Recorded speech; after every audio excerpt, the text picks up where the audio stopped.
Ito yung second floor namin. Ito yung parang recreation. Yan. Table tennis, may billiard. Kung gusto mo manood ng TV.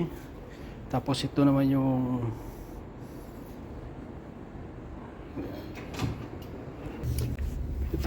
maliit namin na conference hall.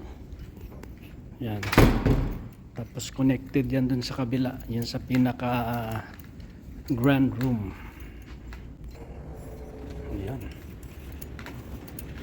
Nagamit to sa mga conference. Yan.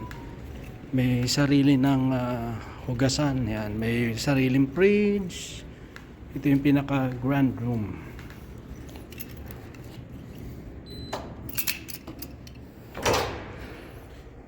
Yan. Yan. Malaki yan.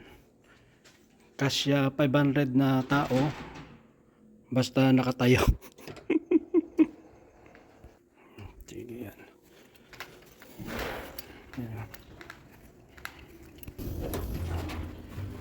Okay.